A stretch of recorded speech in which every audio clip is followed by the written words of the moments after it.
هموطنان عزیز، یک تماشابین در همین کمیته نیست که ویدیو کتابت با قرآن و سنت است که رو به تاجیکی تصویر کنید. از بعدش میگم که این ویدیو چی معنی دارد. کودکی که شب تر میکند، پیشاب میکند، مثال در جای خوابش، این کودک ایستابی میدونین سبب های زیاد دارد. بعضی سببش میگن کودک وقتی روز بسیار بازی میکند، شب وقتی که پیشابش میاد نمیتونه بیدار نمیشه، دیگه هوش نمیکنه، خواب بیدار شد، تر میکند. این یک بعد دیمش که کودک ترسیدگی باشد، کودک خیلی چشمتان علاقه کودکان ترسونه که به گسته علاقه چشمتان همون کودک چی میشه، چی میگن، خیلی پیشاب کن میشه، ترسانچک میشه. خب بعد انا چی اگر مولتیکوی چی میگن страшилка тамошо кунад, мультикҳои хела кӯдака намоҳед тамошо кардан. Кӯдака ба сараш дод назанед, даст набардоред, назанед кӯдака фақат фаҳмонед. Ани сабабҳои зиёд аст ки кӯдак шаб тар мекунад. Вақте ки мисол ки як шиноси ман духтур кӯдакашам хеле як 3-4 моҳ пеш пурсид ки хеле кӯдаки ман шаб тар мекунад ва забонаш хеле када гап мезанад, зекаста гапа канда гап мезанад. Ман гуфтам ки кӯдакат мультикҳои тарсунчокӣ тамошо мекунад? Гуфт ҳо тамошо мекунад. Баъд акавдодар занозанӣ мекунад. Кӯдак каметарса вақте занозанӣ кунад. Баъд ман гуфтам ки хайр набошад Қуръонмон гӯш кунад ё ки дасти ростамон дастари кӯдак мисол ки хона тарафи гӯши росташ табобат меша иншоалло. Баъд гуфт ки хайр аввал духтур гузаронам. Духтур гузаронам, табобат кард. Нейропатолог бур, табобат карда.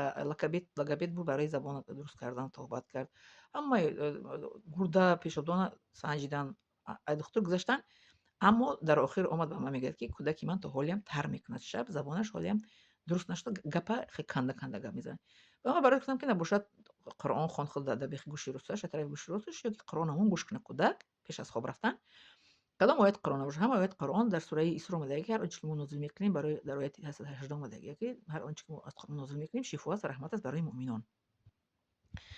خب برای گفتم که اینا باید گوش کنه کودک از طرف گوش راستش، یا که اگر نه وقت نداشته باشین برای قرآن خوانه برای کودکتون، قرآن مونید پیش کودک از تلفن دورتر مونید طرف خانواده گوش کنند.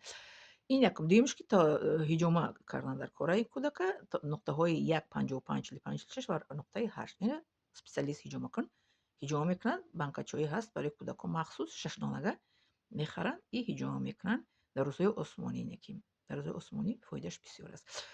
این ویدیو بود به زبان روسی. табобат лечение по Коран и сунна بود. از با این به زبان تاجیکی با خواهش یک تماشابین من ویدیو کردم که شما هم فهمید که کسی کودکش هم خیلی تربیت کردگی باشه، کودک نزنین، جنگ نکنین، داد نزنین، دست نبردارین، کودک را منع کنین از مولتیک‌های نترسیدگی تماشا میکردگی و کودک سالم، پدر مادر آرام.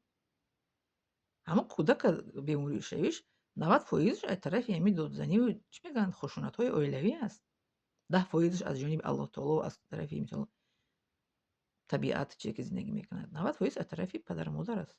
برای کودک شما نعمت خداوند است، امانت است در دست شما، خیانتش نکنید. در نزد خداوند در این دنیا قیامت ما جواگار هستیم. کودک اگر ما آزردیم سبب بیماری کودک ما اگر شویم جواگار میشیم در نزد خداوند. این دنیا میگذره، قیامت جواب میده. برای احتیاط کنید کودکاتون سلامتیشون احتیاط کنید. خب زنده سلامت باشه، خانواده سربلند و لایک، подписаться و поделиться فراموش نکنید. التماس.